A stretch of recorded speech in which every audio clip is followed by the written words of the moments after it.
നമസ്കാരം, എല്ലാവർക്കും തെറ്റോ കോമ്പറ്റേറ്റീവ് എക്സാം കോർണറിന്റെ പുതിയൊരു വീഡിയോയിലേക്ക് സ്വാഗതം.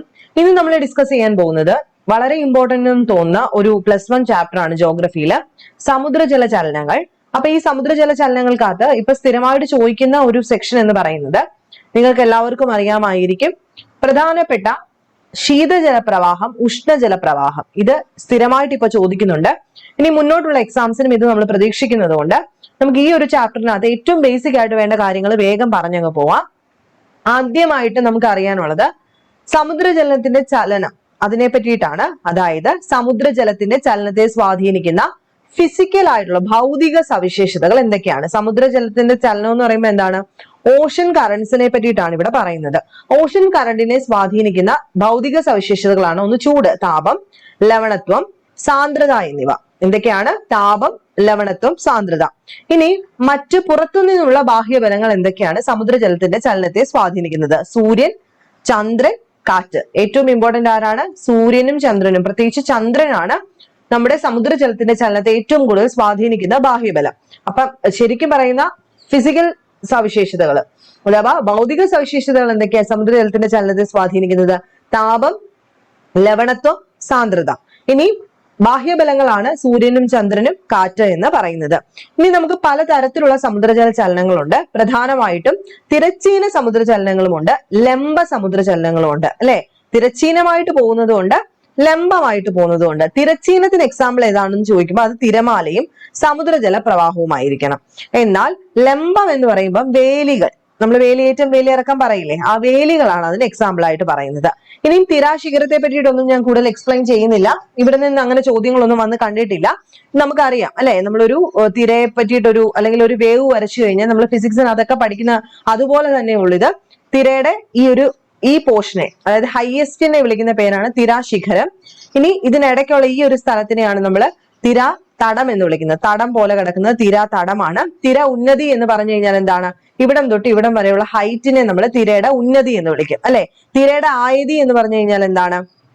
ഇത് മൊത്തത്തിൽ പറയുന്നത് തിര ഉന്നതി. എന്നാൽ തിരയുടെ ആയതി എന്ന് പറയുന്നത് ഇതിന്റെ പകുതി, അതായത് മൊത്തം എടുക്കത്തില്ല, ഇതിന്റെ പാതി പോർഷനെയാണ് നമ്മൾ എന്ത് വിളിക്കുന്നത്? ആയതി എന്ന് വിളിക്കുന്നത്. അതുപോലെ തിരാകാലം, തിരാദൈർഘ്യം ഒക്കെ ഉണ്ട്. തിരാദൈർഘ്യം എന്ന് പറഞ്ഞു കഴിഞ്ഞാൽ 2 തിരാശിഖരങ്ങൾ തമ്മിലുള്ള ആ ഒരു ഡിസ്റ്റൻസ്. ഓക്കെ, ഇതാണ് തിര ദൈർഘ്യം, ഫ്രീക്വൻസി എന്നൊക്കെ നമ്മൾ മലയാളത്തിൽ പറയും. അപ്പൊ ഇതൊക്കെ അത്ര ചോദിച്ചു കാണാറില്ലാത്ത പോർഷൻ ആയതുകൊണ്ട് അതൊക്കെ വിട്ടേക്കാം. നമുക്ക് വേണ്ട കാര്യങ്ങൾ മാത്രം നോക്കാം. സമുദ്രജല പ്രവാഹങ്ങൾ എന്ന് പറയുമ്പോൾ സമുദ്രജലം വൻതോതിൽ നിശ്ചിത ദിശയിലേക്ക് തുടർച്ചയായിട്ട് തിരശ്ചീനമായിട്ട് ഒഴുകുന്നു. തിരശ്ചീനം എന്ന് പറയുമ്പോൾ നിങ്ങൾ ഒറ്റ കാര്യമൊക്കെ തിരയടിക്കുന്ന ഓർക്കുക. അങ്ങനെ തിരയടിക്കുന്നത് ഒരേ ദിശയിലേക്ക്, ഒരു നിശ്ചിത ദിശയിലേക്ക് തുടർച്ചയായിട്ട് വരികയാണെങ്കിൽ അതിനെയാണ് നമ്മൾ എന്ത് വിളിക്കുന്നത്? സമുദ്രജല പ്രവാഹം എന്ന് വിളിക്കുന്നത്. എന്ത് വിളിക്കുന്നു? സമുദ്രജല പ്രവാഹം. ഇനി സമുദ്രത്തിനുള്ളിലെ നദികൾ എന്ന് വിശേഷിപ്പിക്കുന്നത് പോലെയാണ് സമുദ്രജല പ്രവാഹം ഒഴുകി പോകുന്നത്. ഒരു ജലപ്രവാഹത്തിന്റെ വേഗതയെ നമ്മൾ എന്ന് വിളിക്കും? ഡ്രിഫ്റ്റ് എന്ന് വിളിക്കും. എന്താണ്? ഒരു ജലപ്രവാഹം ഒരു പെർട്ടിക്കുലർ ഡയറക്ഷനിലോട്ട് കൃത്യമായിട്ട് വെള്ളം ഇങ്ങനെ അങ്ങ് ഒഴുകുവാണ്, തിരശ്ചീനമായിട്ട് ഒഴുകുവാണ്, നദി ഒഴുകുന്നത് പോലെ ഒഴുകുവാണ്. അപ്പൊ ആ ഒരു ഒഴുകുന്ന വേഗതയെ വിളിക്കുന്ന പേരാണ് ഡ്രിഫ്റ്റ്. ഇനി ഡ്രിഫ്റ്റ് ഏത് യൂണിറ്റിലാണ് അളക്കുന്നതെന്ന് ചോദിച്ചാൽ നോട്ട്സിലാണ്. എന്താണ്? നോട്ട്സ്, KNOT നോട്ട്സിലാണ് ഡ്രിഫ്റ്റ് അഥവാ വേഗതയാണ് ഇവിടെ. അതായത് ഒരു സമുദ്ര ജലപ്രവാഹത്തിന്റെ വേഗതയെ നമ്മൾ ഡ്രിഫ്റ്റ് എന്ന് വിളിക്കും. ആ വേഗത അളക്കുന്ന ആ ഒരു യൂണിറ്റിനെ നമ്മൾ നോട്ട്സ് എന്ന് വിളിക്കും. അതുപോലെ അർദ്ധഗോളങ്ങളെ ചുറ്റിയുള്ള സമുദ്രജല സഞ്ചയവും അതിന്റെ ചാക്രിക പ്രവാഹത്തിനെ നമ്മൾ ഗെയേഴ്സ് എന്ന് വിളിക്കും. എന്ത് വിളിക്കും? ഗെയേഴ്സ് എന്നാണ് വിളിക്കുന്നത്. ഇതൊക്കെ ടെക്സ്റ്റ് ബുക്കിൽ കൃത്യമായിട്ടുണ്ട്. അർദ്ധഗോളങ്ങളെ ചുറ്റിയുള്ള സമുദ്രത്തിന്റെ സഞ്ചയം, അതിന്റെ ചാക്രിക പ്രവാഹം, ചക്രം പോലെയുള്ള പ്രവാഹത്തിനെ നമ്മൾ ഗെയേഴ്സ് എന്ന് വിളിക്കുന്നു. ഇനി ഈ സമുദ്രജല പ്രവാഹത്തിനെ സ്വാധീനിക്കുന്ന ഘടകങ്ങൾ നമ്മളിപ്പോ ഓൾറെഡി പറഞ്ഞു അല്ലെ. ഏതാണ്?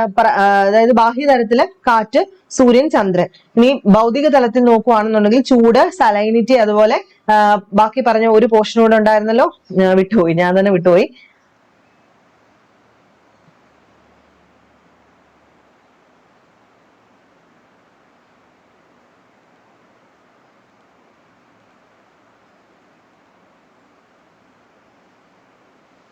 നെക്സ്റ്റ് നമ്മൾ നോക്കാൻ പോകുന്നത് സമുദ്രജല പ്രവാഹത്തെ സ്വാധീനിക്കുന്ന പ്രധാനപ്പെട്ട ബലങ്ങളാണ് ചോദിച്ചിരിക്കുന്നത്. ബലമാണ്. അതിനകത്ത് പ്രൈമറി ഫോഴ്സ് അഥവാ പ്രാഥമിക ബലവുമുണ്ട്, ദ്വിതീയ ബലവുമുണ്ട്. ഈ പ്രൈമറി ഫോഴ്സിനകത്താണ് ജലത്തിന്റെ ചലനത്തിന് കാരണമാകുന്ന ബലങ്ങള്.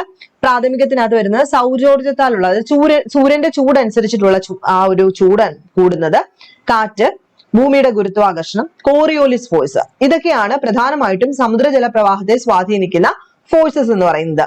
ഇനി ദ്വിതീയ ബലം, സെക്കൻഡറി ഫോഴ്സ് എന്ന് പറയുന്നത് അതിനകത്ത് എന്തൊക്കെ വരും? ജലപ്രവാഹത്തിന്റെ ഒഴുക്കിനെ നിയന്ത്രിക്കുന്ന ബലങ്ങൾ എന്തൊക്കെയാ? ലവണത്വം, സലൈനിറ്റി പറയും. അതുപോലെ ജലത്തിന്റെ സാന്ദ്രതയിലുള്ള വ്യത്യാസം, ഡെൻസിറ്റി. ഓരോ ഏരിയയിലും ഇപ്പൊ നമ്മൾ പറയത്തില്ല ഡെൻസിറ്റി കൂടിയെടുത്തൊന്നും കുറഞ്ഞെടുത്തോട്ട് പോകുന്ന, അതുപോലെ ഡെൻസിറ്റിയിലുള്ള വ്യത്യാസമാണ് ദ്വിതീയ ബലം എന്ന് പറയുന്നത്, സെക്കൻഡറി ഫോഴ്സ് എന്ന് വിളിക്കുന്നത്. അപ്പൊ പ്രധാനമായിട്ട് ഇപ്പൊ താഴെ തന്നിരിക്കുന്നതിനകത്ത് സമുദ്രജല പ്രവാഹത്തെ സ്വാധീനിക്കുന്ന ബലങ്ങൾ അല്ലാത്തതേത്, ആയതേതെന്നൊക്കെ ചോദിക്കാം. അപ്പൊ രണ്ട് തരത്തിലുള്ള ബലങ്ങളുണ്ട്, പ്രാഥമിക ബലം, ദ്വിതീയ ബലം. പ്രാഥമികത്തിനകത്ത് വരുന്നത് സൂര്യന്റെ ചൂട് കൊണ്ടുണ്ടാവുന്ന ആ ഒരു വെള്ളത്തിനുണ്ടാവുന്ന ചൂട്, കാറ്റ്, അതുപോലെ ഗ്രാവിറ്റേഷൻ ഫോഴ്സ്, കോറിയോലിസ് ഫോഴ്സ്. ഇനി ദ്വിതീയ ബലം എന്ന് പറയുമ്പോൾ അവിടെ എന്താണ്? ഒഴുക്കിനെ നിയന്ത്രിക്കുന്ന ലവണത്വം, അതുപോലെ ജലത്തിന്റെ ഡെൻസിറ്റിയിലുള്ള ഡിഫറൻസ്. അടുത്ത നോക്കിയേ, പലതരത്തിലുള്ള സമുദ്രജല പ്രവാഹങ്ങളുണ്ട്. അതായത് നമ്മുടെ ആഴത്തിനെ അടിസ്ഥാനമാക്കി, എത്രത്തോളം ആഴമുണ്ട് അവിടെ എന്ന് അടിസ്ഥാനമാക്കി രണ്ടായിട്ട് തരംതിരിക്കുന്നുണ്ട്. ഒന്ന് ഉപരിതല ജലപ്രവാഹം, അതുപോലെ അഗാധ സമുദ്ര ജലപ്രവാഹം. ആഴത്തെ അടിസ്ഥാനമാക്കി, എന്താണ്? ആഴം അടിസ്ഥാനമാക്കുമ്പോഴാണ് ആകെ സമുദ്രജലത്തിന്റെ 10% ഉള്ളൂ ഉപരിതല ജലപ്രവാഹത്തില്. അതായത് സമുദ്രത്തിന്റെ മുകളിൽ നിന്നും ഏകദേശം 400 മീറ്റർ വരെ താഴ്ചയിൽ മാത്രമായിരിക്കും ഈ ഒരു ഉപരിതല സർഫസിൽ ഉണ്ടാവുന്ന ജലപ്രവാഹത്തിൽ ഉണ്ടാവുന്നത്. ഇനി അഗാധ സമുദ്ര ജലപ്രവാഹം എന്ന് പറയുമ്പോൾ ഏകദേശം 90% സമുദ്രജലം ഉൾക്കൊള്ളുന്ന എവിടെയായിരിക്കും? ഈ അഗാധ സമുദ്രം, അതായത് ഉള്ളിലോട്ടുള്ളതിനകത്തായിരിക്കും. ഇവിടെ സാന്ദ്രതയിലും ഗുരുത്വാകർഷണത്തിലും ഉള്ള വ്യത്യാസം മൂലം സമുദ്രത്തിന്റെ അടിത്തട്ടിലൂടെ ചലനമാണ് കൂടുതലായിട്ടും നടക്കുന്നത്. അപ്പൊ ഇത് ആഴം അടിസ്ഥാനമാക്കി. ഇനി ചൂട്, അതായത് താപനിലയെ അടിസ്ഥാനമാക്കിയിട്ടാണ് നമ്മൾ ഈ പഠിക്കുന്ന ശീതജല പ്രവാഹവും ഉഷ്ണജല പ്രവാഹവും പറയുന്നത്. ശ്രദ്ധിക്കുക, ശീതജല പ്രവാഹം എന്ന് പറഞ്ഞു കഴിഞ്ഞാൽ എന്താണ്? ശീതജല പ്രവാഹങ്ങൾ ശീതജലത്തെ ഉഷ്ണമേഖലയിലേക്ക് എത്തിക്കും. എന്താ പറഞ്ഞത്? തണുത്ത പ്രവാഹം, അതാണ് ശീതജല പ്രവാഹം. അപ്പൊ ശീതജലത്തെ, തണുത്ത വെള്ളത്തിനെ എവിടോട്ട് കൊണ്ടുപോകും? ചൂടുള്ള സ്ഥലത്തേക്ക് കൊണ്ടുപോകുന്നു. ശീതജല പ്രവാഹങ്ങൾ പൊതുവെ താഴ്ന്ന അക്ഷാംശങ്ങളിലൂടെയും മധ്യ അക്ഷാംശങ്ങളിലൂടെയും വൻകരകളുടെ പടിഞ്ഞാറൻ തീരപ്രദേശങ്ങളിൽ കാണപ്പെടുന്നു. കൂടാതെ ഉത്തരാർദ്ധഗോളത്തിൽ ഉയർന്ന അക്ഷാംശങ്ങളിലെ വൻകരകളുടെ കിഴക്കൻ തീരങ്ങളിലും ഇത് കാണപ്പെടാറുണ്ട്. ഒന്നുകൂടെ പറയാം, ശീതജല പ്രവാഹം ശീതജലത്തിനെ ജലത്തിന്റെ അതായത് ഉഷ്ണമേഖലകളിലേക്ക് എത്തിക്കുന്നു. ശീതജല പ്രവാഹങ്ങൾ പൊതുവെ എവിടെയാ കാണുന്നത്? താഴ്ന്ന അക്ഷാംശങ്ങളിലെയും മധ്യ അക്ഷാംശങ്ങളിലെയും വൻകരകളുടെ, താഴ്ന്ന അക്ഷാംശത്തിന്റെയും മധ്യ അക്ഷാംശങ്ങളുടെയും ഇടയ്ക്കുള്ള വൻകരകളുണ്ടല്ലോ, അതിന്റെ പടിഞ്ഞാറൻ തീരപ്രദേശങ്ങളിലാണ് ശീതജല പ്രവാഹം, കോൾഡ് ഓഷ്യൻ കറന്റ്സ് കാണപ്പെടുന്നത്. അതുപോലെ ഉത്തരാർദ്ധഗോളത്തില് ഉയർന്ന അക്ഷാംശങ്ങളിലെ വൻകരകളുടെ കിഴക്കൻ തീരങ്ങളിലും ഇത് കാണപ്പെടാറുണ്ട്. ഇനി ഉഷ്ണജല പ്രവാഹങ്ങൾ എന്ന് പറഞ്ഞു കഴിഞ്ഞാല് ഉഷ്ണജലത്തെ തണുപ്പുള്ള പ്രദേശങ്ങളിലേക്ക് എത്തിക്കുന്ന ഈ ഉഷ്ണജല പ്രവാഹം, അതായത് ചൂട് കൂടിയെടുത്തു കുറഞ്ഞെടുത്തു അങ്ങനെ ഓർത്താൽ മതി. അതുപോലെ ഉഷ്ണജല പ്രവാഹങ്ങൾ താഴ്ന്ന അക്ഷാംശങ്ങളിലെയും മധ്യ അക്ഷാംശങ്ങളിലെയും വൻകരകളുടെ കിഴക്കൻ തീരപ്രദേശങ്ങളിലാണ് കാണപ്പെടുന്നത്. കൂടാതെ ഉത്തരാർദ്ധഗോളത്തിലെ ഉയർന്ന അക്ഷാംശങ്ങളിലെ വൻകരകളുടെ പടിഞ്ഞാറൻ തീരങ്ങളിലും ഈ ഒരു ഉഷ്ണജല പ്രവാഹങ്ങൾ കാണപ്പെടാറുണ്ട്. പുസ്തകത്തിനകത്ത് ഇത് കൃത്യമായിട്ട് കൊടുത്തിട്ടുണ്ട് എവിടെയൊക്കെയാണെന്നുള്ളത്. ഇനി നമ്മളോട് ചോദിക്കുന്ന ചോദ്യം എന്താണ്? ഈ ചോദ്യമാണ് കഴിഞ്ഞ ദിവസം ചോദിച്ചത്. പസഫിക് സമുദ്രത്തിലെ സമുദ്രജല പ്രവാഹം. പസഫിക് സമുദ്രത്തിൽ പ്രധാനമായിട്ടും 6 സമുദ്രജല പ്രവാഹമുണ്ട്. അതിനകത്ത് 3 ഉഷ്ണജല പ്രവാഹവും 3 ശീതജല പ്രവാഹവുമാണ്. എവിടെയാണ്? പസഫിക് സമുദ്രത്തിലാണ്. അവിടെ നോക്കുക, ഖുറേഷ്യ പ്രവാഹം. ഖുറേഷി ഓർത്ത, അബ്രഹാം ഖുറേഷിയുടെ പേരൊക്കെ നമ്മൾ കേട്ടിട്ടില്ലേ? അയാൾ ഇച്ചിരി ചൂടനാണെന്ന് ആലോചിച്ചാൽ മതി. എന്താണ്? അബ്രഹാം ഖുറേഷി കുറച്ച് ചൂടനാണ്. അപ്പൊ ഉഷ്ണജല പ്രവാഹമാണ് ഖുറേഷ്യ. അതുപോലെ അലാസ്കൻ പ്രവാഹം, അലാസ്കൻ എന്ന് പറയുന്നതും ഉഷ്ണജല പ്രവാഹമാണ്.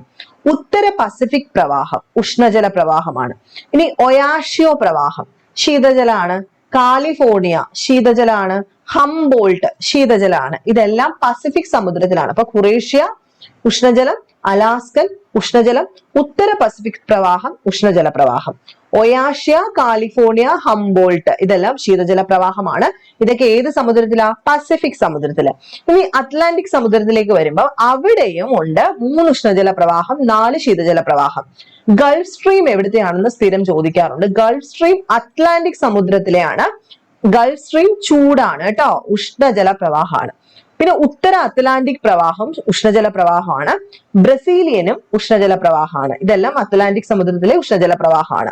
ലാബ്രഡോറും കാനറി, ഫാൽക്ലാൻഡ്, വെനഗ്വേല ഇത് ഇത്രയും ശീതജല പ്രവാഹങ്ങളാണ്. ലാബ്രഡോർ, കാനറി, ഫാൽക്ലാൻഡ്, വെനഗ്വേല, ഇതെല്ലാം ശീതജല പ്രവാഹങ്ങളാണ്. ഇതെല്ലാം അറ്റ്ലാന്റിക് സമുദ്രത്തിലെ ശീതജല പ്രവാഹങ്ങളാണ്. അപ്പൊ ഗൾഫ് സ്ട്രീം ചോദിക്കാറുണ്ട്, ഉഷ്ണജല പ്രവാഹം അറ്റ്ലാന്റിക് സമുദ്രം. അടുത്തത് നമ്മുടെ ഇന്ത്യൻ മഹാസമുദ്രത്തിലെ പ്രധാനമായിട്ടും ഒരൊറ്റ ശീതജല പ്രവാഹമേ നമുക്കുള്ളൂ, പശ്ചിമ ഓസ്ട്രേലിയൻ പ്രവാഹം. എന്താണ്? പശ്ചിമ ഓസ്ട്രേലിയൻ പ്രവാഹമാണ് ശീതജല പ്രവാഹം. മൺസൂണും അഗുൽഹാസ് ഇതും ചോദിക്കാറുണ്ട്. അഗുൽഹാസ് എവിടെയാണ്? ഇതും ചോദിക്കാറുണ്ട്. ഗൾഫ് സ്ട്രീമും ചോദിച്ചു കാണാറുണ്ട്. ഗൾഫ് സ്ട്രീം അറ്റ്ലാന്റിക് സമുദ്രം, ഉഷ്ണമേഖല. അഗുൽഹാസ് നമ്മുടെ ഇന്ത്യൻ മഹാസമുദ്രത്തിൽ ഉണ്ടാവുന്നത്, അതും ഉഷ്ണജല പ്രവാഹമാണ്. അത് തമ്മിൽ തെറ്റിക്കരുത്. ഓക്കെ, അപ്പൊ ഇതാണ് ഇത്രയും പ്രധാനമായിട്ടും നോക്കേണ്ട സമുദ്രജല പ്രവാഹങ്ങൾ എന്ന് പറയുന്നത്. ഇനി വേലി എന്താണെന്ന് നോക്കാം. നമ്മൾ പറഞ്ഞു വേലികൾ അല്ലെ, അതായത് സൂര്യന്റെയും ചന്ദ്രന്റെയും ഒക്കെ ആകർഷണ ഫലമായിട്ട് ദിവസേന കടലിന്റെ നിരപ്പ് ഒന്നോ രണ്ടോ തവണ കാലികമായി ഉയരും താഴുകയും ഒക്കെ ചെയ്യാറുണ്ട്. ഇതിനെയാണ് നമ്മൾ വേലിയേറ്റം, വേലിയിറക്കം എന്നൊക്കെ പറയുന്നത്. അപ്പൊ കാലാവസ്ഥാ നിയന്ത്രിതമായിട്ട് ഉണ്ടാകുന്ന സമുദ്രജല ചലനങ്ങളെ മറ്റൊരു പേര് വിളിക്കും സർജസ്.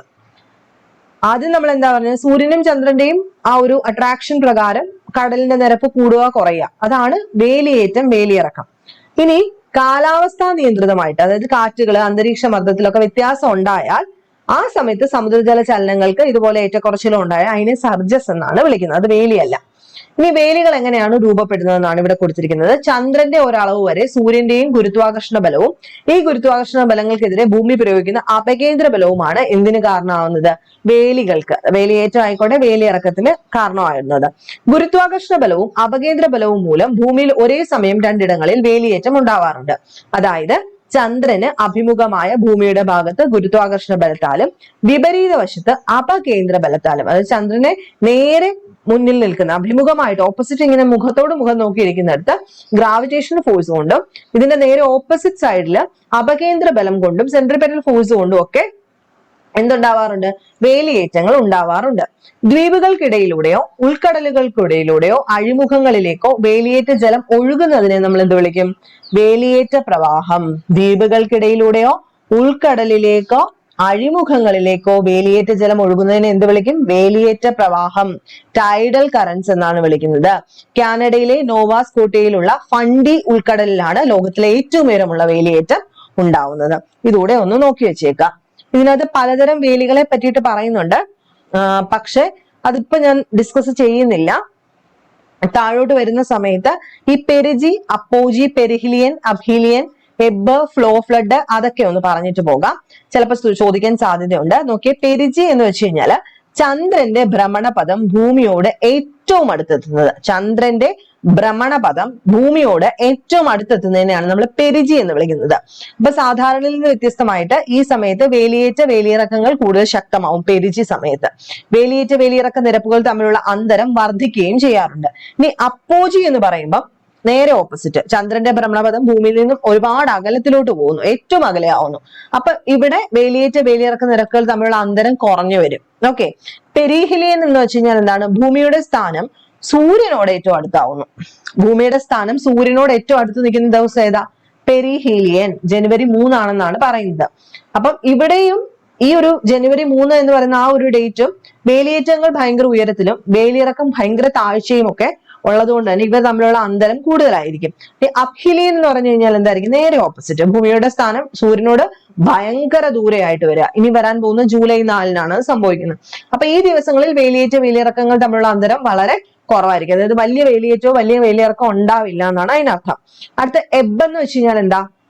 ഒരു വേലിയേറ്റത്തിൽ നിന്നും വേലിയിറക്കത്തിലേക്ക് ജലനിരപ്പ് താഴുന്ന കാലയളവാണ്. ഒരു വേലിയേറ്റത്തിൽ നിന്നും വേലിയിറക്കത്തിലേക്ക് ജലനിരപ്പ് താഴുമല്ലോ, വേലിയേറ്റം കഴിഞ്ഞ് വേലിയിറക്കം വരില്ലേ, അതിന്റെ ആ ഒരു കാലയളവ് എത്ര ദിവസം എടുത്തു എന്നുള്ളതാണ് എബ്ബ്.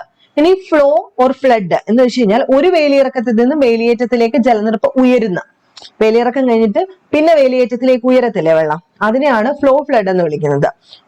അപ്പൊ ഈ ഇത്രയും പോയിന്റ് ഉണ്ടല്ലോ, അതായത് പെരിജി, അപ്പോജി, പെരിഹീലിയൻ, അബ്ഹീലിയൻ, എബ്ബ്, ഫ്ലോ ഫ്ലഡ്, ഇത്രയും ഒന്ന് നോക്കിയിട്ട് പോകാനായിട്ട് ശ്രദ്ധിക്കുക. അപ്പൊ നെക്സ്റ്റ് ക്ലാസ്സിൽ നമ്മൾ ബാക്കി ഡിസ്കസ് ചെയ്യുന്നതായിരിക്കും. ഇനിയും ഇതുപോലെ തന്നെ ബാക്കി കാര്യങ്ങൾ എന്ന് പറഞ്ഞു കഴിഞ്ഞാൽ ഇതേ പോർഷനിൽ തന്നെ സമുദ്രജല ചലനവുമായിട്ട് ബന്ധപ്പെട്ട് പ്ലേറ്റ് ടെക്ടോണിക്സ് തിയറി പോലെയുള്ള കാര്യങ്ങൾ വരുന്ന ഒരു ചാപ്റ്റർ ഉണ്ട്. അപ്പൊ അതിൽ നിന്നും പ്രീവിയസ്ലി ചോദിച്ചിട്ടുണ്ട്, അതും കൂടെ നോക്കിയിട്ട് പോകാനായിട്ട് ശ്രദ്ധിക്കുക. അതുപോലെ നമുക്ക് മുന്നോട്ടുള്ള ദിവസങ്ങളിൽ മാക്സിമം ഈ ഒരു പ്രസിഡന്റിനെ പറ്റിയിട്ട് അതുപോലെ രാജ്യസഭ ലോക്സഭയെ പറ്റിയിട്ടൊക്കെ ഇപ്പം റിപ്പീറ്റഡ് ആയിട്ട് ചോദിക്കുന്നുണ്ട്. അതുമായിട്ട് ബന്ധപ്പെടുത്തി എത്രയും പെട്ടെന്ന് നമുക്ക് ഒരു റിവിഷൻ പോലെ നോക്കി പോകാം. അപ്പൊ നെക്സ്റ്റ് വീഡിയോയിൽ കാണാം. ബൈ.